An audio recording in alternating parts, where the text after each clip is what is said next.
নমস্কাৰ জিকেবিডি অসম চেনেলটোৰ অন্য এটা ভিডিঅ'লৈ আপোনালোক সকলোকে স্বাগতম জনাইছোঁ। আমাৰ এই চেনেলটোত ইতিমধ্যে আপোনালোকে গম পাইছে যে আমি দশম শ্ৰেণীৰ ছাত্ৰ ছাত্ৰীসকলৰ বাবে সমাজ বিজ্ঞান বিষয়টোৰ এটা ক্লাছৰ সেশ্যন আৰম্ভ কৰিছোঁ আৰু তাৰে ইতিমধ্যে আমাৰ প্ৰথমটো ক্লাছ সমাপ্ত হৈছে। আৰু সেই ক্লাছটোত আমি বংগ বিভাজন আৰু স্বদেশী আন্দোলনৰ বিষয়ে আমি আৰম্ভ কৰিছিলোঁ আৰু তাৰে আমি দ্বিতীয়টো ক্লাছ আজি লৈ আহিছোঁ। গতিকে পলম নকৰি আহক আজিৰ ক্লাছটো আমি আৰম্ভ কৰোঁ। তো ইতিমধ্যে আমি বংগ বিভাজনৰ বিষয়ে পঢ়িছোঁ আৰু বংগ বিভাজনৰ বিষয়ে পঢ়োঁতে আমি গম পালোঁ যে বংগ বিভাজনৰ ক্ষেত্ৰত বিশেষকৈ ব্ৰিটিছে কিছুমান অজুহাত দেখুৱাইছিল বা কিছুমান কাৰণ দেখুৱাই পেলাই বংগখনত বিভাজন কৰিছিল। যেনে তেওঁলোকে কৈছিলে প্ৰশাসনিক ক্ষেত্ৰত বংগখন যথেষ্ট ডাঙৰ আছিল, যাৰ বাবে ভালদৰে প্ৰশাসনিক কাম কাজবোৰ চলাব পৰা নাছিল। ঠিক আছে, এনেকুৱা আজি বিভিন্ন কাৰণ দেখুৱাই পেলাই বংগখনক দুটা ভাগত বিভক্ত কৰি দিছিল। আৰু যদি আমি চাব যাওঁ তাৰ মূল কাৰণটো আছিল আচলতে যে সেইটো সময়ত ব্ৰিটিছৰ বিৰুদ্ধে মাত মাতিব পৰা বা মাত মাতি থকা এটা অঞ্চলৰ ভিতৰত এটা শক্তিশালী অঞ্চল আছিল বংগখন। গতিকে এই বংগৰ যি শক্তিশালী ভূমিকা ব্ৰিটিছৰ বিৰুদ্ধে মাত মতাৰ ক্ষেত্ৰত তাক নোহোৱা কৰিবৰ কাৰণে বা তাক দমন কৰিবৰ কাৰণে বিশেষকৈ বংগখনক সম্প্ৰদায়ৰ ওপৰত ভিত্তি কৰি হিন্দু মুছলমান অঞ্চলৰ ওপৰত ভিত্তি কৰি বিভাজন কৰিব বিচাৰিছিল, যাতে ব্ৰিটিছসকলে এটা দীঘলীয়া সময়ৰ কাৰণে ভাৰতত শক্তিশালীভাৱে প্ৰশাসনিক কাম কাজবিলাক চলাই থাকিব পাৰে। ঠিক আছে, তো যাৰ ওপৰত ভিত্তি কৰি বংগখনক 1905 চনত কি কৰা হ'ল, দুটা ভাগত বিভক্ত কৰা হ'ল। এটা ভাগ আছিলে পূৰ্ব বংগ আৰু অসম আৰু আনটো আছিল পশ্চিম বংগ। তো এইখিনিলৈকে আমি অলৰেডি পঢ়িছোঁ আৰু বংগৰ বিভাজনৰ লগত জড়িত বিভিন্ন আমি দফাসমূহো পঢ়িছোঁ যে কি কি কৰা হ'ব বংগখন বিভাজন কৰি, কোনটো অঞ্চলৰ লগত কোনবোৰ অঞ্চল সংযুক্ত হ'ব বা সেইবোৰ কেনেদৰে পৰিচালনা কৰা হ'ব, গোটেইখিনি কথা কোৱা হৈছে। ঠিক আছে, এই বংগ বিভাজনৰ পিছত আৰম্ভ হোৱা যদি আমি আন্দোলনৰ কথা চাবলৈ যাওঁ তেতিয়া আমি কি দেখিবলৈ পাম চোৱা, ইয়াত দিয়া আছে স্বদেশী আন্দোলন 1905 পৰা 1911লৈকে। ইয়াতে দিছে বংগবাসীৰ ইচ্ছাৰ বিপৰীতে ব্ৰিটিছ চৰকাৰে বংগ বিভাজনৰ পৰিকল্পনা হাতত লৈছিল। বংগদেশৰ কৃতি সন্তান সুৰেন্দ্ৰ নাথ বন্দ্যোপাধ্যায়, বিপিন চন্দ্ৰ পাল, অৰবিন্দ ঘোষ, ৰবীন্দ্ৰনাথ ঠাকুৰ, ৰাসবিহাৰী বসু, ৰমেন্দ্ৰ সুন্দৰ ত্ৰিবেদী আদি বিখ্যাত চিন্তানায়কসকলে ব্ৰিটিছ চৰকাৰৰ বংগ বিভাজনৰ কুটিল চক্ৰান্ত বুজি পাইছিল আৰু তেওঁলোকে জনতাৰ মাজত এই চক্ৰান্ত প্ৰচাৰ কৰি বংগ বিভাজনৰ বিৰুদ্ধে জনজাগৰণ গঢ়ি তুলিবলৈ সক্ষম হৈছিল। তো ইতিমধ্যে এটা কি বুলি কৈছে যে সেই সময়ত বংগপ্ৰদেশৰ কিছুমান নিৰ্দিষ্ট ব্যক্তি, যাক চিন্তানায়ক বুলি কৈছে, অৰ্থাৎ যিসকল ব্যক্তি এই সমাজত আগবঢ়া ব্যক্তি আছিল, যেনে সুৰেন্দ্ৰ নাথ বন্দ্যোপাধ্যায়, বিপিন চন্দ্ৰ পাল, অৰবিন্দ ঘোষ, ৰবীন্দ্ৰনাথ ঠাকুৰ আদিৰ দৰে যিখিনি ব্যক্তি আছিল, তেওঁলোকে ব্ৰিটিছৰ এই অভিসন্ধি অৰ্থাৎ ব্ৰিটিছে কি কাৰণে বংগখন বিভাজন কৰিব বিচাৰিছে বা বিভাজন কৰিছে সেই বিষয়ে তেওঁলোকে ভালদৰে বুজি পাই উঠিছিল। আৰু সেইবাবে ব্ৰিটিছৰ এই যি কুটিল চক্ৰান্ত বা ব্ৰিটিছে আচল কোনবোৰ কাৰণৰ কাৰণে বংগখন বিভাজন কৰিছে সেই সম্পৰ্কে জনসাধাৰণৰ মাজত তেওঁলোকে প্ৰচাৰ কাৰ্য আৰম্ভ কৰিছিল আৰু জনজাগৰণ গঢ়ি তুলিছিল, অৰ্থাৎ জনসাধাৰণক তেওঁলোকে সজাগ কৰিবলৈ সক্ষম হৈছিল। বংগছেদ কাৰ্যসূচী কৰিলে বঙালী জাতিৰ ঐতিহ্যত আঘাত হোৱাৰ লগতে হিন্দু মুছলমানৰ মাজৰ সম্প্ৰীতি বিনষ্ট হোৱাৰ আশংকা কৰি তেওঁলোকে লিখনি আৰু সভা সমিতিৰ মাধ্যমেৰে জনতাৰ মাজত বংগ বিভাজনৰ বিৰুদ্ধে প্ৰচাৰ চলাইছিল। তো তেওঁলোকে গম পাইছিল যে ব্ৰিটিছে কি কাৰণে বিভাজন কৰিব বিচাৰিছে, ব্ৰিটিছে বিচাৰিছে হিন্দু মুছলমানৰ মাজৰ সম্প্ৰীতি অৰ্থাৎ মিলা প্ৰীতি ভংগ কৰিব, আৰু মিলা প্ৰীতি ভংগ কৰিলে সম্প্ৰদায় দুটা এটা আনটোৰ পৰা আঁতৰি থাকিব আৰু একেলগে যদি নাথাকে তেওঁলোকে ব্ৰিটিছৰ বিৰুদ্ধে শক্তিশালীভাৱে কোনো ধৰণৰ আন্দোলন কৰিব নোৱাৰিব। এনেকুৱা চিন্তা চৰ্চা কৰি ব্ৰিটিছে বংগখন বিভাজন কৰিছিল আৰু এই সম্পৰ্কে জনমত অৰ্থাৎ জনসাধাৰণৰ মাজত প্ৰচাৰ কৰি এই ব্যক্তিসকলে জনমত অৰ্থাৎ জনসাধাৰণৰ মতামতসমূহ গঠন কৰাৰ ক্ষেত্ৰত যথেষ্ট গুৰুত্বপূৰ্ণ ভূমিকা পালন কৰিছিল। বংগ বিভাজনৰ বিৰুদ্ধে জনমত গঠনৰ হেতু তেওঁলোকে পোনপ্ৰথমে জনতাৰ পৰা স্বাক্ষৰ সংগ্ৰহ অভিযান আৰম্ভ কৰিছিল। প্ৰায় 70,000 স্বাক্ষৰ সম্বলিত প্ৰতিবাদ পত্ৰ ভাৰত সচিবৰ হাতত অৰ্পণ কৰিছিল, কিন্তু ইমানৰ পিছতো ব্ৰিটিছ চৰকাৰে আত্মপক্ষ সমৰ্থন কৰি ভাল প্ৰশাসনৰ কথা কৈ এণ্ড্ৰু ফ্ৰেজাৰৰ বংগভংগৰ আঁচনিৰ যুক্তিযুক্ততা প্ৰচাৰৰ ক্ষেত্ৰত বংগদেশৰ জনতা ক্ষুব্ধ হৈছিল। ইয়াতে প্ৰথমতে কি কৰিলে, প্ৰথমতে তেওঁলোকে আৰম্ভ কৰিলে অভিযানটো, সেইটো হৈছে স্বাক্ষৰ সংগ্ৰহ অভিযান। অৰ্থাৎ জনসাধাৰণৰ পৰা স্বাক্ষৰ ল'ব, অৰ্থাৎ তেওঁলোকে চহী কৰিব, চহী কৰি পেলাই তেওঁলোকে জনাব যে তেওঁলোকে ব্ৰিটিছৰ এই কামটো ভাল পোৱা নাই আৰু ব্ৰিটিছে যি বংগ বিভাজন কৰিছে সেই বংগ বিভাজনৰ ঘটনাটো বা বংগ বিভাজন তেওঁলোকে বাতিল কৰিব লাগে, তেনেকুৱা এটা পক্ষ থাকি পেলাই ব্ৰিটিছৰ বিপক্ষে স্বাক্ষৰ সংগ্ৰহ কৰা হৈছিল আৰু প্ৰায় 70,000 মানুহে চাইন কৰিছিল বা স্বাক্ষৰ প্ৰদান কৰিছিল। ঠিক আছে, আৰু এই স্বাক্ষৰ প্ৰদান কৰা যিখন প্ৰতিবাদ পত্ৰ আছিল সেইখন ভাৰত সচিবৰ হাতত অৰ্পণ কৰা হৈছিল, মানে তেওঁৰ হাতত দিছিল। আৰু আমাৰ সেই সময়ৰ নেতাসকলে বুজাই দিছিল যে বংগৰ জনসাধাৰণে ব্ৰিটিছৰ এই বংগ বিভাজন কাৰ্যসূচী ভাল পোৱা নাই। কিন্তু তথাপি ব্ৰিটিছ চৰকাৰে তেওঁলোকে সেই আগৰ নিজৰ কথাতে লাগি থাকিল যে তেওঁলোকে আচলতে বংগখন ভাল প্ৰশাসন ব্যৱস্থা পৰিচালনা কৰাৰ কাৰণেহে কৰিছে বুলি কৈ বংগভংগ আঁচনিৰ যুক্তিযুক্ততা দেখুৱালে, যাৰ কাৰণে বংগপ্ৰদেশৰ জনসাধাৰণ যথেষ্ট ক্ষুব্ধ, অৰ্থাৎ তেওঁলোকে বেয়া পাইছিল। চৰকাৰৰ ফালৰ পৰা বংগছেদ কাৰ্যত পৰিণত কৰাৰ মনোভাৱ স্পষ্টকৈ প্ৰকাশ পোৱাৰ পিছত বংগদেশত চৰকাৰ বিৰোধী জনজাগৰণৰ ক্ৰমান্বয়ে বৃদ্ধি হ'বলৈ আৰম্ভ কৰিছিল। ভাৰতীয় জনমতক উপেক্ষা কৰাৰ লগতে বঙালী জাতীয়তাবাদক ধ্বংস কৰি হিন্দু মুছলমানৰ মাজত বিভেদ সৃষ্টি কৰিবলৈ চৰকাৰে গ্ৰহণ কৰিব বিচৰা বংগ বিভাজনৰ বিৰুদ্ধে সমগ্ৰ বংগদেশত বিশাল জাতীয় আন্দোলনৰ সূচনা হৈছিল। লৰ্ড কাৰ্জনে ভাৰতীয়সকলক শিক্ষা, সংবাদপত্ৰ, স্থানীয় স্বায়ত্তশাসন আদিৰ অধিকাৰৰ ওপৰত হস্তক্ষেপ কৰি ইতিমধ্যে সমগ্ৰ ভাৰতীয়ৰ মনত অসন্তুষ্টিৰ ভাৱ জগাই তুলিছিল। তেওঁৰ বংগ বিভাজনৰ পৰিকল্পনাও আছিল প্ৰতিক্ৰিয়াশীল, গতিকে বংগভংগৰ অসন্তুষ্টিৰ উত্তাপে প্ৰবল বিক্ষোভৰ সৃষ্টি কৰিছিল। 1930 খ্ৰীষ্টাব্দৰ 6 ডিচেম্বৰ তাৰিখে বংগ দ্বিখণ্ডিত কৰাৰ প্ৰস্তাৱ উত্থাপিত হোৱাৰ পৰা 1905 খ্ৰীষ্টাব্দৰ 19 জুলাই তাৰিখে বংগ বিভাজনৰ পৰিকল্পনাটো চৰকাৰীভাৱে প্ৰকাশ কৰালৈকে পূৰ্ব বংগ, উত্তৰ বংগ আৰু পশ্চিম বংগৰ বিভিন্ন ঠাইত অনুষ্ঠিত প্ৰতিবাদী সভাৰ যোগেদি প্ৰবল জনসংগ্ৰামৰ জোৱাৰ উঠিছিল। জাতি বৰ্ণ নিৰ্বিশেষে সকলো মানুহেই এই গণসংগ্ৰামত জঁপিয়াই পৰিছিল। বংগছেদৰ পৰিণতি স্বৰূপে সংঘবদ্ধভাৱে বিদেশী বস্তু বৰ্জন আৰু স্বদেশী বস্তু গ্ৰহণৰ সিদ্ধান্ত জনসভাৰ অনুমোদিত হোৱাৰ পিছত এই আন্দোলন স্বদেশী আন্দোলন নামে জনাজাত হয়। ইয়াতে কৈছে যে বংগভংগ কৰাৰ বাবে বা বংগখন বিভাজন কৰাৰ বাবে যি আঁচনি গ্ৰহণ কৰা হৈছিল সেই প্ৰস্তাৱটো উত্থাপন হোৱা দিনৰ পৰা বংগভংগ কাৰ্যসূচী সম্পূৰ্ণ হোৱালৈকে পূৰ্ব বংগ, উত্তৰ বংগ, পশ্চিম বংগ আদি বিভিন্ন ঠাইত জনসাধাৰণৰ মাজত বিভিন্ন প্ৰতিবাদী সভা অনুষ্ঠিত হৈছিল। প্ৰতিবাদী সভা মানে তেওঁলোকে তাতে সকলো মানুহ লগ লাগি ব্ৰিটিছৰ এই যি কাৰ্যকলাপ তাৰ বিৰুদ্ধে তেওঁলোকে বিভিন্ন ধৰণে আলাপ আলোচনা কৰিছিল। আৰু এই যি প্ৰতিবাদী সভাসমূহ আছিল, এই প্ৰতিবাদী সভাসমূহত কিন্তু জাতি বৰ্ণ নিৰ্বিশেষে অৰ্থাৎ সকলো সমাজৰ সকলো মানুহে আহি পেলাই অংশগ্ৰহণ কৰিছিল। অৰ্থাৎ এইটোৱে বুজায় যে কোনো মানুহেই ব্ৰিটিছৰ এই বংগ বিভাজন আঁচনিৰ জৰিয়তে সন্তুষ্ট হোৱা নাছিল। আৰু সেই সময়তে বংগছেদ অৰ্থাৎ বংগভংগৰ পৰিণতি হিচাপে সকলোৱে একেলগে এটা কথাত উপনীত হৈছিল যে তেওঁলোকে বিদেশী বস্তু বৰ্জন কৰিব। বিদেশত প্ৰস্তুত কৰা পণ্য মানে ব্ৰিটিছৰ দ্বাৰা উৎপাদিত সা সামগ্ৰী তেওঁলোকে কেতিয়াও ব্যৱহাৰ নকৰে আৰু স্বদেশী বস্তু অৰ্থাৎ নিজৰ দেশতে উৎপাদিত যিবোৰ সা সামগ্ৰী আছে সেইবোৰ তেওঁলোকে ব্যৱহাৰ কৰিব।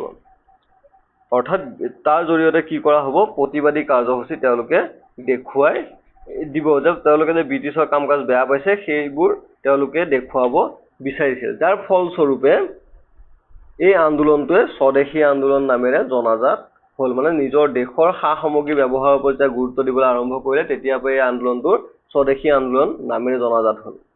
ঠিক আছে, তাৰপিছত সঞ্জীৱনী পত্ৰিকাত সম্পাদক আছিল কৃষ্ণ কুমাৰ মিত্ৰ। 1852 পৰা 1936 প্ৰকাশিত হৈছিল 6 জুলাই 1904 খ্ৰীষ্টাব্দত।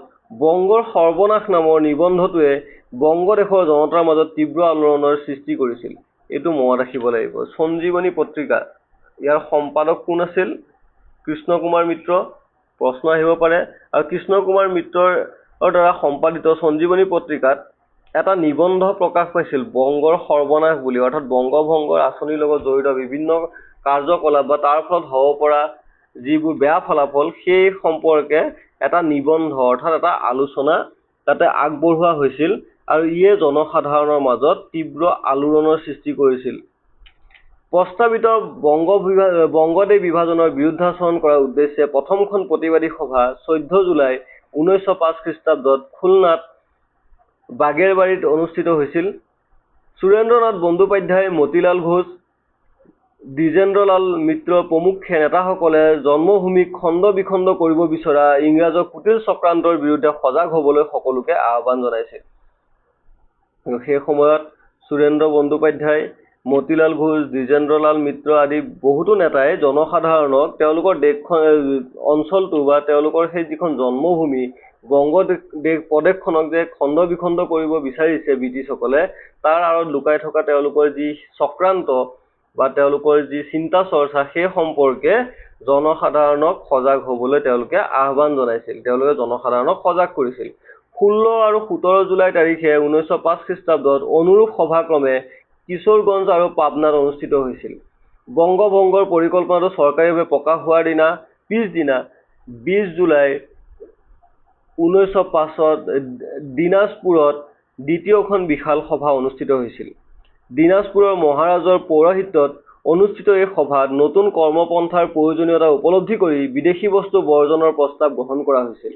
জিলা পৰ্যায়ত সভা সমিতি আয়োজন কৰি তৃণমূল পৰ্যায়ৰ পৰা প্ৰতিবাদী আন্দোলন গঢ়ি তোলাৰ আঁচনি লোৱা হৈছিল। তৃণমূল পৰ্যায় মানে একেবাৰে তলৰ পৰা, আৰম্ভণিৰ পৰ্যায়ৰ পৰা, ঠিক আছে।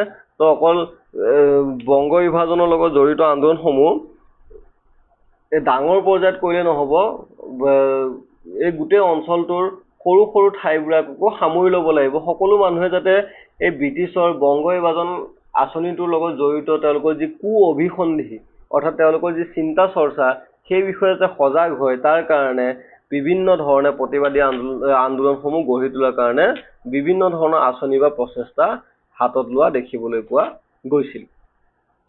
তাৰপিছত আন্দোলনমুখৰ পৰিৱেশে ছাত্ৰ সমাজকো আকৰ্ষণ কৰিছিল। ৰিপন কলেজ, বৰ্তমান সুৰেন্দ্ৰনাথ কলেজ নামেৰে জনাজাত, সেই কলেজখনৰ ছাত্ৰসকলে পোনপ্ৰথমতে শ্ৰেণীকোঠা ত্যাগ কৰি আন্দোলনত ভাগ লৈছিল। 31 জুলাই তাৰিখে 1905 খ্ৰীষ্টাব্দত ৰিপন কলেজৰ ছাত্ৰসকলৰ নেতৃত্বত কলিকতাৰ সমগ্ৰ স্কুল কলেজৰ ছাত্ৰই বিশাল ছাত্ৰ সমাৰোহ আয়োজন কৰি বংগ বিভাজনৰ প্ৰতিবাদ সাব্যস্ত কৰিছিল। এতিয়া ইয়াতে কৈছে যে ছাত্ৰসকল অৰ্থাৎ বংগ বিভাজনৰ লগত জড়িত যিবোৰ আন্দোলন কাৰ্যসূচী আছিল, এই আন্দোলন কাৰ্যসূচী কেৱল মাত্ৰ সমাজৰ অন্যান্য শ্ৰেণীৰ মানুহৰ মাজতে সীমাবদ্ধ নাছিল, ই ছাত্ৰসকলৰ ওপৰতো যথেষ্ট প্ৰভাৱ পেলাইছিল। আৰু সেইবাবে ছাত্ৰ সমাজেও এই বংগ বিভাজনৰ কাৰ্যসূচীৰ বিৰুদ্ধে প্ৰতিবাদ কৰিবৰ কাৰণে ওলাই আহিছিল। তেওঁলোকে স্কুল কলেজৰ শ্ৰেণীকোঠা বৰ্জন কৰিছিল, তেওঁলোকে ক্লাছ নকৰোঁ বুলি কৈছিল আৰু তেওঁলোকে আন্দোলনত অংশগ্ৰহণ কৰিছিল। ছাত্ৰসকলে কেন্দ্ৰীয় সংগ্ৰাম সমিতি গঠন কৰি বংগ বিভাজনৰ বিৰুদ্ধে আন্দোলন কৰাৰ সংকল্প লৈছিল। 7 আগষ্ট তাৰিখে মহাৰাজা মনীন্দ্ৰ চন্দ্ৰ নন্দীৰ অধ্যক্ষতাত কলিকতাৰ কাছিম বজাৰৰ টাউন হলত এখন বিশাল জনসভা অনুষ্ঠিত হয়। বিভিন্ন ঠাইৰ পৰা উপস্থিত হোৱা প্ৰতিনিধিৰ আহ্বান মৰ্মে এই সভাই বিদেশী পণ্য বৰ্জনৰ প্ৰস্তাৱ সৰ্বসন্মতিক্ৰমে গ্ৰহণ কৰিছিল। ছাত্ৰসকলে সেইদিনা মুকুন্দ দাসৰ হে বংগ জননী স্বৰ্ণৰ প্ৰবচিনী শিখেছি সবাই কৰিতে ভাবনা, বিলাতী পোশাকে আৰ সাজিব না, বিলাতী আহাৰ বিলাতী আচাৰ ত্যাজিত কৰব গীতটি পৰিৱেশন কৰিছিল। অৰ্থাৎ মুকুন্দ দাসৰ এটা গীত আছিল আৰু সেই গীতটোত বিশেষকৈ কোৱা হৈছিল যে বিলাতী পোচাক অৰ্থাৎ বিদেশী সাজ পোছাকেৰে তেওঁলোকে সজ্জা নকৰে, অৰ্থাৎ বিদেশী সা সামগ্ৰী তেওঁলোকে পৰিত্যাগ কৰিব, বিলাতী আহাৰ, বিদেশী খাদ্য সম্ভাৰ, বিলাতী আচাৰ ব্যৱহাৰ অৰ্থাৎ বিদেশী আচাৰ ব্যৱহাৰ তেওঁলোকে ত্যাগ কৰিব। অৰ্থাৎ এই গানটোৰ জৰিয়তে বিদেশী বস্তু বৰ্জন কৰিবলৈ আৰু স্বদেশী বস্তু গ্ৰহণ কৰিবৰ কাৰণে সকলো ওলাই আহিছিল, ঠিক আছে। আৰু ছাত্ৰসকলে সেইদিনা এই গীতটিৰ জৰিয়তে জনসাধাৰণক সজাগ কৰিছিল যে বিদেশী সা সামগ্ৰী বৰ্জন কৰিব লাগে আৰু স্বদেশী সা সামগ্ৰী গ্ৰহণ কৰিব লাগে। তো সুৰেন্দ্ৰনাথ বন্দ্যোপাধ্যায়ৰ নেতৃত্বত ছাত্ৰ সংসদ গঠিত হৈছিল। কবিগুৰু ৰবীন্দ্ৰনাথ ঠাকুৰে উদাত্ত ভাষণেৰে বংগবাসীক সাম্প্ৰদায়িক ঐক্য বজাই ৰাখিবলৈ আহ্বান জনাইছিল। বিদেশী সামগ্ৰীৰ কিনা বেচা বন্ধ কৰিবলৈ ছাত্ৰসকলে ব্যৱসায়িক প্ৰতিষ্ঠানত পিকেটিং কৰাৰ সিদ্ধান্ত লৈছিল। সভাস্থলীত বিদেশী বস্ত্ৰ আৰু বিদেশী সা সামগ্ৰী দাহ কৰা হৈছিল। 23 ছেপ্টেম্বৰ তাৰিখে উত্তৰ কলিকতাৰ ৰাজা বজাৰত আয়োজিত বিশাল জনসভাই বংগভংগ আঁচনিৰ তীব্ৰ বিৰোধিতা কৰিছিল। আব্দুল ৰছুলৰ পৌৰোহিত্যত অনুষ্ঠিত এইখন সভাত হালিম গজনবী, লিয়াকত হুছেইন, মহম্মদ ইছমাইল চৌধুৰী প্ৰমুখ্যে ভালেকেইজনমান মুছলমান নেতা উপস্থিত আছিল। বংগভংগ বিৰোধী আন্দোলনটো সক্ৰিয়তাৰে আগবঢ়াই নিয়াৰ ক্ষেত্ৰত এই সভাখনে গুৰুত্বপূৰ্ণ ভূমিকা পালন কৰিছিল। সাম্প্ৰদায়িক একতাৰ চিনৰূপে সেইদিনা কলিকতাৰ বিশাল ঐতিহাসিক পদযাত্ৰাত জাতি বৰ্ণ নিৰ্বিশেষে সকলোৱে অংশগ্ৰহণ কৰিছিল। এতিয়া ব্ৰিটিছে বংগখন বিভাজন কৰিছিল কি কাৰণে? যাতে হিন্দু মুছলমান দুয়োটা সম্প্ৰদায়ক পৃথক কৰিব পৰা যায়, আৰু তাৰ প্ৰতিবাদ স্বৰূপে সকলো ধৰ্মৰ মানুহে বংগ বিভাজন কাৰ্যসূচীক প্ৰতিৰোধ কৰিবৰ কাৰণে যি ব্ৰিটিছৰ বিৰুদ্ধে আন্দোলন আৰম্ভ হৈছিল সেই আন্দোলনত অংশগ্ৰহণ কৰিছিল। তাৰে চিন হিচাপে যদি আমি ক'ব যাওঁ তেনেহ'লে কলিকতাত এক বিশাল পদযাত্ৰা আৰম্ভ হৈছিল, আৰু সেই পদযাত্ৰাত জাতি ধৰ্ম নিৰ্বিশেষে অৰ্থাৎ সকলো শ্ৰেণীৰ সকলো ধৰ্মৰ মানুহে আহি পেলাই অংশগ্ৰহণ কৰিছিল, আৰু তেওঁলোকে সকীয়াই দিছিল ব্ৰিটিছক যে তেওঁলোকক ব্ৰিটিছে ইচ্ছা কৰিলেও বিভাজিত কৰিব নোৱাৰে বা তেওঁলোকৰ মাজৰ মিলা প্ৰীতি কম কৰিব নোৱাৰে। বংগভংগ কাৰ্যকৰী হোৱাৰ দিনা 16 অক্টোবৰ 1905 বংগবাসীয়ে জাতীয় শোক দিৱস হিচাপে পালন কৰিছিল। এইটো মনত ৰাখিব লাগিব, ঠিক আছে। ইয়াতে কি বুলি কৈছে, যোনদিনাখন বংগভংগ কাৰ্যসূচী সম্পূৰ্ণ কৰা হ'ল, কাৰ্যকৰী কৰা হ'ল, আৰু সেই দিনটোক বংগবাসীয়ে শোক দিৱস হিচাপে পালন কৰিছিল। শোক দিৱস মানে দুখৰ দিন, ঠিক আছে। শোক মানে হৈছে দুখ, আৰু দিৱস মানে হৈছে দিন, দুখৰ দিন বুলি তেওঁলোকে পালন কৰিছিল। ৰামেন্দ্ৰ চন্দ্ৰ ত্ৰিবেদীৰ প্ৰস্তাৱ মৰ্মে বংগদেশৰ প্ৰত্যেক ঘৰৰ মানুহে সিদিনাখন ৰান্ধনি ঘৰত পাক বন্ধ ৰাখিছিল, অৰ্থাৎ সিদিনাখন মানুহে খোৱা বোৱাও কৰা নাছিল, ৰান্ধনি ঘৰসমূহ বন্ধ কৰি ৰাখিছিল, খোৱা বোৱা বস্তু তেওঁলোকে বনোৱা নাছিল। মানে ইয়াৰ জৰিয়তে তেওঁলোকে দুখ প্ৰকাশ কৰিছে যে বংগ বিভাজন যে হ'ব বিচাৰিছে তাৰ প্ৰতি তেওঁলোকে দুখ প্ৰকাশ কৰিছে। কবিগুৰুৰ আহ্বান ক্ৰমে কলিকতাৰ জনতাই বঙালী জাতিৰ অখণ্ডতাৰ প্ৰতীক হিচাপে সেইদিনা ৰাখী বন্ধন পালন কৰিছিল। ৰাখী বন্ধন সকলোৱে জানাই, ৰাখী বন্ধনৰ জৰিয়তে কি কৰা হয়, ককায়েক ভনীয়েকৰ মাজৰ যিটো সম্পৰ্ক সেই সম্পৰ্কটো দেখুওৱা হয়, অৰ্থাৎ মিলা প্ৰীতিৰ ভাৱটো জগোৱা হয়, ঠিক আছে। এই ৰাখী বন্ধন কাৰ্যসূচীৰ জৰিয়তেও কি কৰিব বিচৰা হৈছিল, যাতে ব্ৰিটিছে যি সাম্প্ৰদায়িক ভেদাভেদৰ সৃষ্টি কৰিব বিচাৰিছে তাক যাতে নোহোৱা কৰিব পৰা যায় বা মানুহখিনিৰ মাজত যাতে মিলা প্ৰীতিৰ ভাৱটো বজাই ৰাখিব পৰা যায়, তাৰ বাবে এই ৰাখী বন্ধন কাৰ্যসূচী এটা তেওঁলোকে ৰাখিছিল। ৰবীন্দ্ৰনাথ ঠাকুৰ ৰচিত ৰাখী সংগীত, বাঙালীৰ প্ৰাণ বাঙালীৰ মন এক হওক হে ভগৱান গীতটি গাই হিন্দু মুছলমানৰ মাজত যুগমীয়া সম্প্ৰীতি আৰু ভাতৃত্ববোধৰ এনাজৰী সুদৃঢ় কৰাৰ হেতু পথচাৰীৰ হাতত ৰাখী পিন্ধাইছিল। কবিগুৰুৰ নেতৃত্বত হাজাৰ হাজাৰ জনতাই কালুতোলা আৰু চিতপুৰ বৰ মছজিদত উপস্থিত হৈ মৌলবী আৰু অন্যান্য মুছলমান লোকসকলক ৰাখী বন্ধন কৰিছিল। অৰ্থাৎ বহুতো হিন্দু সম্প্ৰদায়ৰ মানুহে মুছলমান সম্প্ৰদায়ৰ লোকসকলক ৰাখী পিন্ধাইছিল, আৰু ইয়াৰ জৰিয়তে দেখুৱাব বিচাৰিছিল যে মুছলমান সম্প্ৰদায় আৰু হিন্দু সম্প্ৰদায়ৰ মানুহৰ মাজত এটা যথেষ্ট ভাল সম্পৰ্ক আছে, ভাতৃত্ববোধ আছে, ককায়েক ভায়েকৰ দৰে তেওঁলোক থাকে। সেইবাবে এই ৰাখী বন্ধন কাৰ্যসূচী ৰখা হৈছিল। বংগদেশৰ জিলাই জিলাই প্ৰতিবাদী সভা অনুষ্ঠিত কৰি সেই দিনাৰ পৰা স্বদেশী বস্তু ব্যৱহাৰৰ প্ৰস্তাৱ আখৰে আখৰে পালন কৰাৰ সিদ্ধান্ত লৈছিল। ছাত্ৰ সংগ্ৰাম সমিতিৰ নিৰ্দেশ মৰ্মে ছাত্ৰসকলে বংগভংগ উঠাই নোলোৱা পৰ্যন্ত খালী ভৰিৰে বিদ্যালয়লৈ যোৱাৰ বাবে সংকল্প লৈছিল। সংকল্প মানে তেওঁলোকে সিদ্ধান্ত গ্ৰহণ কৰিছিল, ঠিক আছে। এইবোৰ হৈছে, এতিয়া আমি এতিয়ালৈকে যিখিনি পঢ়িলো এইখিনিয়ে কি বুজাই আছে, এইখিনিয়ে বুজাই আছে তেওঁলোকে ব্ৰিটিছৰ কাৰ্যসূচীখিনি বেয়া পাইছে, ব্ৰিটিছে যি বংগ বিভাজন কৰিব বিচাৰিছে সেই ঘটনা তেওঁলোকে ভাল পোৱা নাই, আৰু ব্ৰিটিছৰ সেইকাৰণে বিৰুদ্ধে বিভিন্ন ধৰণৰ কাৰ্যসূচী গ্ৰহণ কৰি ব্ৰিটিছৰ সেই বংগ বিভাজন কাৰ্যসূচীৰ বিৰোধিতা কৰিছে। 16 অক্টোবৰ আবেলি সমগ্ৰ কলিকতাত বংগভংগৰ বিৰুদ্ধে হৰতাল পালন কৰা হয়। দোকান পোহাৰ, অনুষ্ঠান প্ৰতিষ্ঠান, বাছ ট্ৰাম আদি বন্ধ হৈ পৰে। আনন্দ মোহন বসুৱে কংগ্ৰেছৰ চতুৰ্দশ মাদ্ৰাজ অধিৱেশন 1998ৰ সভাপতি বংগভূমিৰ একতা আৰু ঐতিহ্যৰ প্ৰতীক হিচাপে ফেডাৰেল হলৰ আধাৰশিলা স্থাপন কৰি বিশাল জনতাক উদ্দেশ্যি সকলোকে বংগভংগ বিৰোধী আন্দোলনত জঁপিয়াই পৰিবলৈ আহ্বান জনাইছিল। বংকিম চন্দ্ৰ চট্টোপাধ্যায় বন্দে মাতৰম গীতটিৰে মুখৰিত কলিকতাৰ জনতাই স্বদেশ প্ৰেমৰ শ্লোগান আৰু কবিতাৰে আকাশ বতাহ কঁপাই তোলে। বংগদেশৰ জনতাই সেই দিনাৰ পৰা শোক দিৱস বছৰজোৰাকৈ পালন কৰে। তো ইয়াৰ পৰা বিভিন্ন ধৰণৰ কুৱেশ্যন হ'ব পাৰে। প্ৰথমটো আৰু এটা কুৱেশ্যন হ'ব পাৰে যে আনন্দমোহন বসু কোন আছিল? আনন্দমোহন বসু আছিল কংগ্ৰেছৰ মাদ্ৰাজ অধিৱেশনৰ সভাপতি, চতুৰ্দশ মাদ্ৰাজ অধিৱেশন, চতুৰ্দশ মানে 14তম। ঠিক আছে। তাৰপিছত বন্দে মাতৰম গীতটি কোনে ৰচনা কৰিছিল? বংকিম চন্দ্ৰ চট্টোপাধ্যায়। এইটো মনত ৰাখিব লাগিব। ঠিক আছে, ইয়াৰ পৰা এইবিলাকৰ পৰা কুৱেশ্যন হয়। তাৰপিছত আৰম্ভণিতে স্বদেশী আন্দোলনটো বিদেশী বস্তু বৰ্জন আৰু স্বদেশী বস্তু গ্ৰহণৰ মাজত সীমাবদ্ধ আছিল। প্ৰথমটো নেতিবাচক আৰু দ্বিতীয়টো ইতিবাচক পন্থা হিচাপে গণ্য কৰি ব্ৰিটিছ শক্তিক অৰ্থনৈতিকভাৱে হেঁচা দিয়াৰ এই কৰ্মপন্থা ৰচনা কৰিছিল। ইয়াতে কি কৈছিল যে এতিয়া বিদেশী বস্তু বৰ্জন কৰি স্বদেশী বস্তু গ্ৰহণ কৰাটো বিশেষকৈ আমাৰ দেশৰ জনসাধাৰণে ব্ৰিটিছৰ ওপৰত অৰ্থনৈতিক হেঁচা দিব বিচাৰিছিল। অৰ্থাৎ ব্ৰিটিছে যিবোৰ সা সামগ্ৰী তেওঁলোকে উৎপাদন কৰে সেইবোৰ আমাৰ দেশতে তেওঁলোকে বিক্ৰী কৰিছিল আৰু আমাৰ দেশৰ পৰাই কেঁচা সামগ্ৰী লৈ যায়, তাৰ পৰাই বস্তু উৎপাদন কৰে, তাৰপিছত আনি পেলাই আমাৰ দেশতে সেইবোৰ তেওঁলোকে বিক্ৰী কৰে। তো তাৰ জৰিয়তে ব্ৰিটিছে যথেষ্ট টকা পইচা নিজৰ দেশলৈ আমাৰ ভাৰতবৰ্ষৰ পৰা লৈ গৈছিল।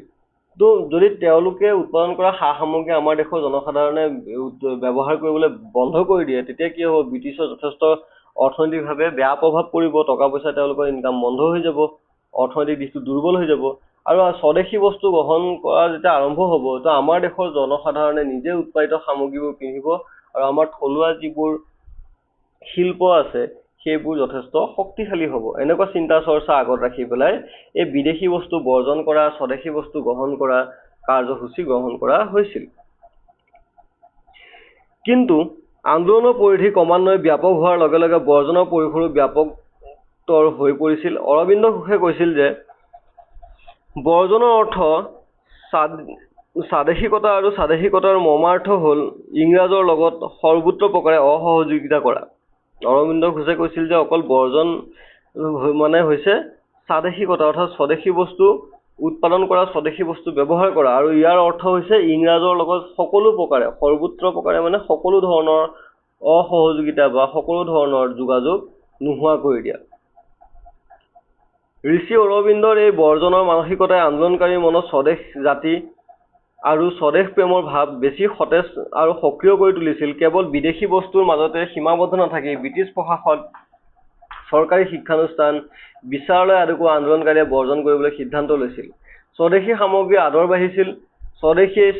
স্বদেশী কাৰিকৰৰ দ্বাৰা প্ৰস্তুত কৰা সামগ্ৰী ক্ৰয় কৰি জাতীয় স্বাৱলম্বিতা অনুভৱ কৰাৰ লগতে স্বদেশী বজাৰ অৰ্থনৈতিক বুনিয়াদ গঢ়ি তোলাত বিশেষ সহায়ৰ হাত আগবঢ়াইছিল।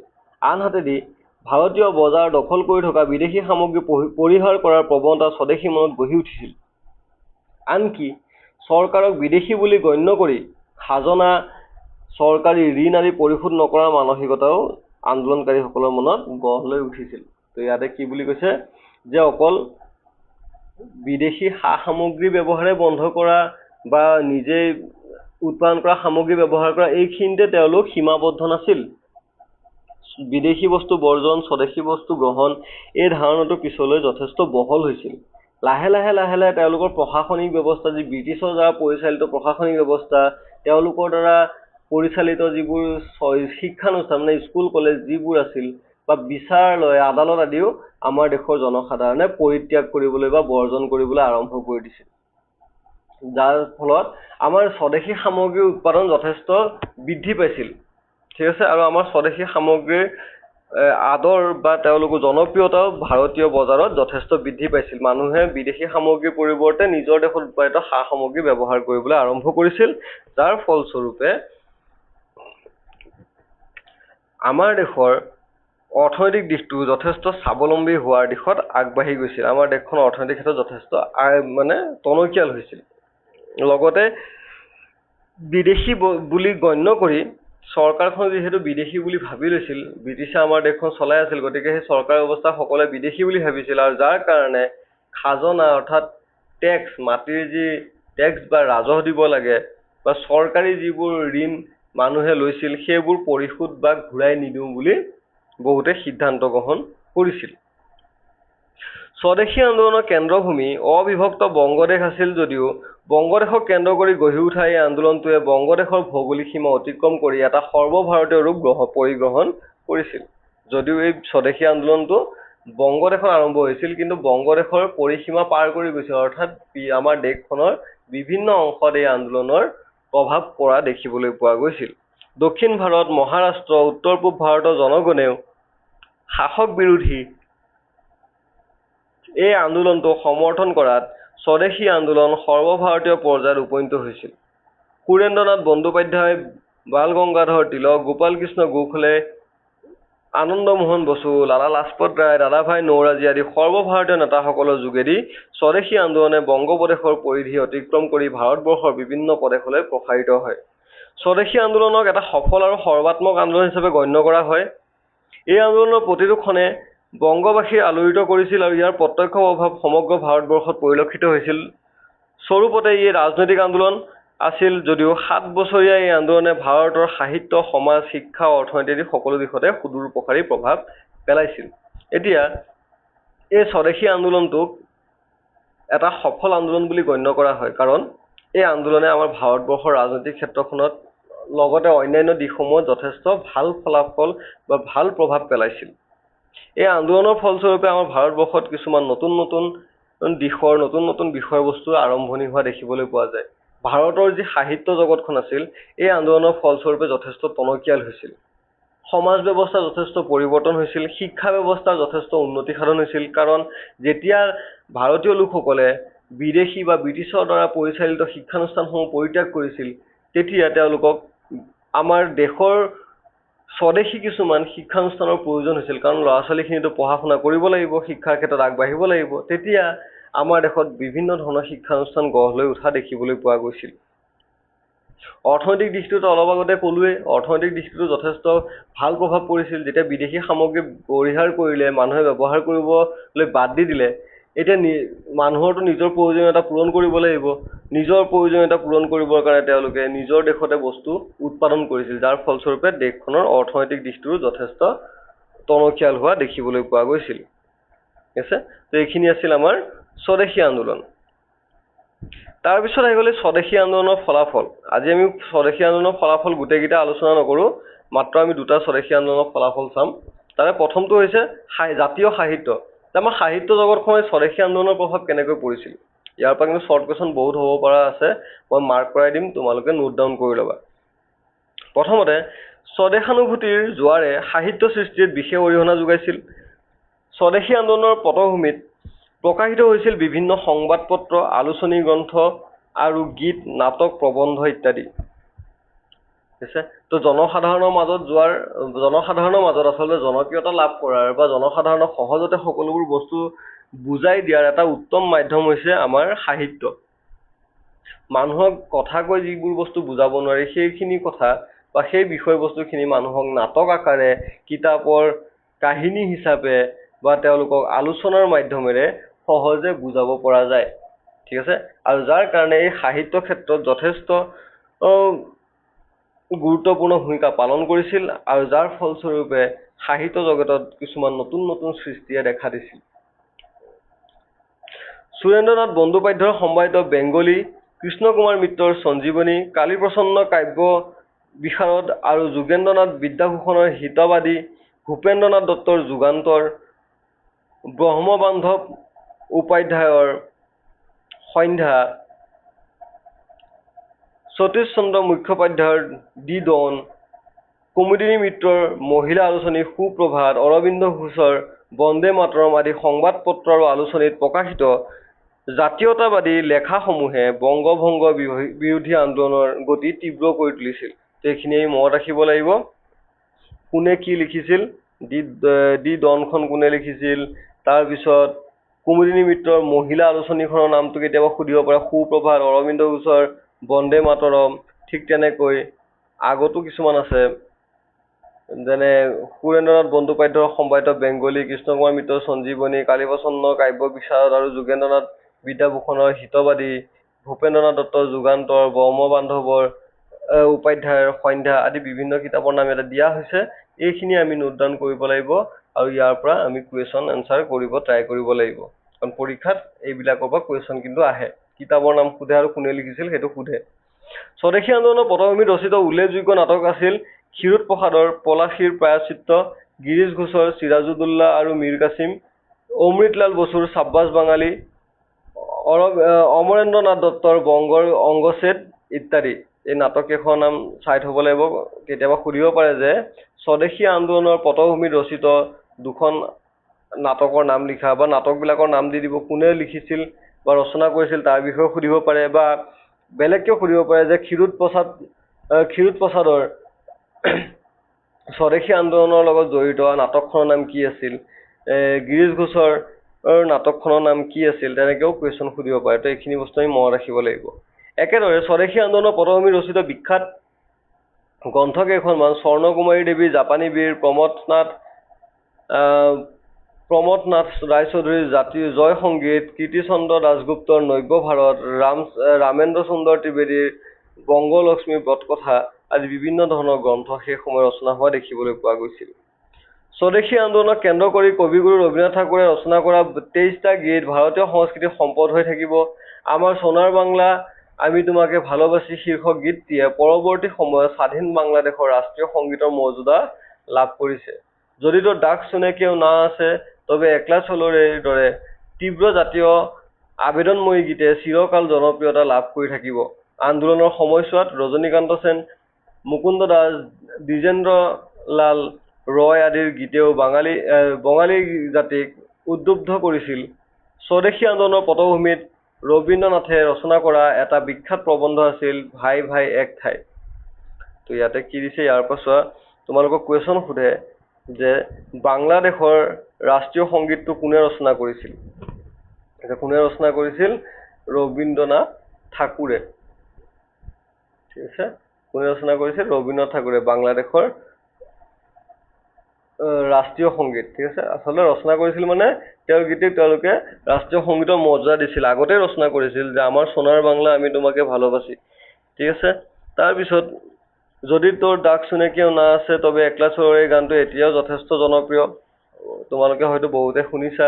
এই গানটোৰ জৰিয়তে যথেষ্ট সাহস পোৱা যায়, আৰু এই সাহসেই মানুহখিনিক সেই সময়ত যথেষ্ট উদ্বুদ্ধ কৰিছিল বা আন্দোলনত অংশগ্ৰহণ কৰাৰ বাবে অনুপ্ৰেৰণা যোগাইছিল। তাৰপিছত অৱনীন্দ্ৰ ঠাকুৰৰ প্ৰচেষ্টাত বংগোই কলা সংসদ নামৰ জাতীয় অনুষ্ঠানটো স্বদেশী আন্দোলনৰ সময়ত গঢ় লৈ উঠিছিল। এই অনুষ্ঠানটোৱে পাশ্চাত্য প্ৰভাৱমুক্ত নিভাঁজ ভাৰতীয় চিত্ৰকলাৰ চৰ্চাৰে এটি উন্নত সাংস্কৃতিক ভেটি গঢ়ি তোলাত মনোযোগ দিছিল। অৱনীন্দ্ৰ ঠাকুৰে তেওঁৰ বিখ্যাত বংগমাতা ছবিখন অংকন কৰি পাশ্চাত্য কলাৰ সমকক্ষ হিচাপে ভাৰতীয় কলাক প্ৰতিষ্ঠা কৰিছিল। ভগিনী নিবেদিতাই বংগমাতাক ভাৰত মাতাৰ ৰূপ প্ৰদান কৰিছিল। এইটো সোধে যে বংগমাতা ছবিখন কোনে অংকন কৰিছিল বা কোনে আঁকিছিল? অৱনীন্দ্ৰ ঠাকুৰে। ঠিক আছে, আৰু এই বংগমাতাক ভাৰত মাতাৰ ৰূপ কোনে প্ৰদান কৰিছিল? ভগিনী নিবেদিতাই দিছিল। ঠিক আছে, আৰু তেওঁলোকে এই অংকনৰ জৰিয়তে বা এই ছবিখনৰ জৰিয়তে ভাৰতীয় চিত্ৰকলাক পশ্চিমীয়া চিত্ৰকলাৰ সমানে সমানে আগুৱাই লৈ যাবলৈ প্ৰচেষ্টা কৰিছিল বা আগুৱাই লৈ যোৱাৰ বাবে এটা মৰ্যাদা প্ৰদান কৰিছিল। ঠিক আছে, এইটো যথেষ্ট দৰকাৰী, কিন্তু এইবিলাক কুৱেশ্যন হৈ থাকে। ঠিক আছে, তাৰপিছত লাষ্ট আৰু এটা প্ৰভাৱ আমি চাওঁ ফলাফলত, জাতীয় শিক্ষাৰ ক্ষেত্ৰত কেনেকুৱা প্ৰভাৱ পৰিছিল। আমি অলৰেডি গম পালোঁ যে সাহিত্যৰ ক্ষেত্ৰত আমি গম পালোঁ বিভিন্ন ধৰণৰ নাটক ৰচনা হৈছে, বিভিন্ন ধৰণৰ গ্ৰন্থ ৰচনা হৈছে, আলোচনী ৰচনা হৈছে, আনকি চিত্ৰকলাও সেই সময়ত যথেষ্ট আগবাঢ়িছিল। ঠিক আছে, আৰু এইবিলাক হৈছিল একমাত্ৰ ব্ৰিটিছৰ বিৰোধিতা কৰিবলৈ গৈ পেলাই। তো গতিকে আমি যদি চাব যাওঁ, এই স্বদেশী আন্দোলনটোৱে আমাৰ ভাৰতবৰ্ষখনত কিন্তু যথেষ্ট ভাল প্ৰভাৱ পেলাইছিল, যথেষ্ট নতুন নতুন কিছুমান বিষয়ৰ সৃষ্টি কৰাত অৰিহণা যোগাইছিল। ঠিক তেনেকৈ শিক্ষাৰ ক্ষেত্ৰতো আমি যদি চাব যাওঁ, স্বদেশী আন্দোলন কেৱল বিদেশী পণ্য বৰ্জনৰ মাজত সীমাবদ্ধ নাছিল, বংগদেশৰ প্ৰচলিত শিক্ষা ব্যৱস্থাটোৰ ওপৰতো প্ৰভাৱ পৰিছিল। ছাত্ৰসকলৰ মাজত দেখা দিয়া আন্দোলনৰ প্ৰৱণতাৰ প্ৰতি লক্ষ্য ৰাখি বংগপ্ৰদেশ চৰকাৰৰ মুখ্য সচিব R.W. কাৰ্লাইলে এখন জাননী জাৰি কৰি ছাত্ৰসকলৰ আন্দোলনত ভাগ নল'বলৈ সকীয়াই দিছিল।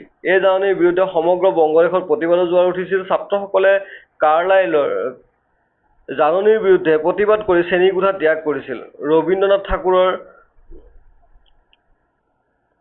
সভাপতিত্বত কলিকতাৰ পটলডাঙা মল্লিকাবাৰীত অনুষ্ঠিত বিশাল ছাত্ৰ সভাত এণ্টি চাৰ্কুলাৰ ছ'চাইটি গঠন কৰি চৰকাৰৰ আদেশ অমান্য কৰাৰ সিদ্ধান্ত গ্ৰহণ কৰিছিল। এয়া আছিল চৰকাৰৰ নিৰ্দেশ অমান্য কৰাৰ প্ৰথমটো ঘটনা। কিন্তু সেইটো সময়ত ছাত্ৰ ছাত্ৰীসকলে যিটো হাৰে আন্দোলনত অংশগ্ৰহণ কৰিছিল তাৰ প্ৰতি লক্ষ্য ৰাখি পেলাই সেই সময়ত কি কৰিছিলে ছাত্ৰসকলক আন্দোলনত অংশগ্ৰহণ কৰিব নোৱাৰিব বুলি তেনেকৈ এখন জাননী জাৰি কৰা হৈছিল। ঠিক আছে, আৰু তেওঁ আছিল R.W. কাৰ্লাইল। আৰু তেওঁৰ সেই জাননীৰ পৰিৱৰ্তে ভাৰতীয়সকলে কি কৰিছিল, সেই সময়ত ৰবীন্দ্ৰনাথ ঠাকুৰৰ সভাপতিত্বত এন্টি চাৰ্কুলাৰ ছ'চাইটি এখন বনাইছিল আৰু তেওঁলোকে চৰকাৰৰ যি আদেশ আছিল সেই আদেশটো যে ছাত্ৰসকলে অংশগ্ৰহণ কৰিব নোৱাৰিব সেই আদেশটো অমান্য কৰাৰ সিদ্ধান্ত লৈছিল। আৰু এইটোৱে আছিল ভাৰতবৰ্ষত চৰকাৰৰ নিৰ্দেশ, ব্ৰিটিছৰ নিৰ্দেশ নমনাৰ প্ৰথমটো উদাহৰণ। প্ৰথমবাৰৰ কাৰণে ব্ৰিটিছৰ নীতি নিয়মসমূহ ভাৰতীয়সকলে নামানো বুলি কৈছিল। বিপিন চন্দ্ৰ পাল, ৰবীন্দ্ৰনাথ ঠাকুৰ, আব্দুল ৰছুল প্ৰমুখ্যে নেতাসকলে ছাত্ৰ সমাজক চৰকাৰী শিক্ষানুষ্ঠান ত্যাগ কৰিবলৈ আহ্বান জনাইছিল। একে সময়তে সতীশ চন্দ্ৰ মুখোপাধ্যায় সম্পাদিত দি ডন পত্ৰিকাই কলিকতা বিশ্ববিদ্যালয়ক গোলামখানা হিচাপে অভিহিত কৰি ছাত্ৰসকলক সেই গোলামখানা ত্যাগ কৰি জাতীয় শিক্ষা গ্ৰহণ কৰিবলৈ আহ্বান জনাইছিল। সতীশ চন্দ্ৰ মুখোপাধ্যায়, ৰবীন্দ্ৰনাথ ঠাকুৰ আৰু চাৰু দাস বন্দ্যোপাধ্যায়ৰ সহযোগত ডন ছ'চাইটি নামৰ এটি জাতীয় অনুষ্ঠান গঢ় দি ছাত্ৰ মহলৰ মাজত দেশাত্মবোধ জাগ্ৰত কৰাত ব্ৰতী হৈছিল। এই ছ'চাইটিয়ে কাৰ্জনৰ বিশ্ববিদ্যালয় আইন, কাৰ্লাইলৰ জাননীৰ সম্পূৰ্ণ বিৰুদ্ধাচৰণ কৰি জাতীয় শিক্ষা সক্ৰিয় ৰূপত গঢ়ি তোলাৰ আন্দোলন আৰম্ভ কৰিছিল। 5 আগষ্ট তাৰিখে ৰবীন্দ্ৰনাথ ঠাকুৰে কলিকতাৰ এখন জনসভাত জাতীয় শিক্ষাৰ প্ৰয়োজনীয়তা সম্পৰ্কে জ্ঞানগৰ্ভ বক্তৃতা দিছিল। পিছদিনা বিশাল জনতাৰ উপস্থিতিত তেওঁ বংগ জাতীয় বিদ্যালয় নামৰ জাতীয় শিক্ষানুষ্ঠানটো প্ৰতিষ্ঠা কৰিছিল। এইটো কুৱেশ্যন সুধিব পাৰে যে বংগ জাতীয় বিদ্যালয় কোনে স্থাপন কৰিছিল? ৰবীন্দ্ৰনাথ ঠাকুৰে। ঠিক আছে, তো সেই সময়ত বিপিন চন্দ্ৰ পাল, ৰবীন্দ্ৰনাথ ঠাকুৰ, আব্দুল ৰছুল আদি বিভিন্ন ধৰণৰ নেতাসকলে ব্ৰিটিছৰ সেই শিক্ষানুষ্ঠান ত্যাগ নকৰিবৰ কাৰণে ছাত্ৰ ছাত্ৰীসকলক বাবে যি জাননী বা বিভিন্ন ধৰণৰ নীতি নিয়ম ৰচনা কৰিছিল তাৰ বিৰোধিতা কৰি পেলাই তেওঁলোকে আন্দোলন আৰম্ভ কৰিছিল।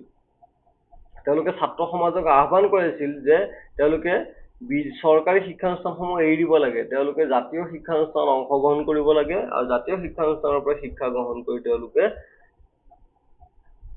নিজৰ শিক্ষা সম্পূৰ্ণ কৰিব লাগে। এনেধৰণৰ তেওঁলোকে বিভিন্ন ধৰণৰ আহ্বান জনোৱা দেখিবলৈ পোৱা যায়।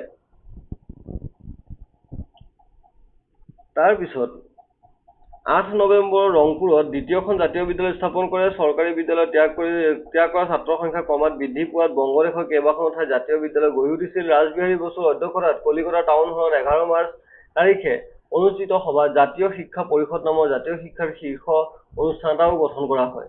15 আগষ্ট তাৰিখে বংগ জাতীয় মহাবিদ্যালয় স্থাপন হয়। অৰবিন্দ ঘোষে মহাবিদ্যালয়ৰ অধ্যক্ষ পদটো অলংকৃত কৰে। একেটা বছৰতে বংগ জাতীয় মহাবিদ্যালয়ক জাতীয় বিশ্ববিদ্যালয়লৈ উন্নীত কৰা হয়।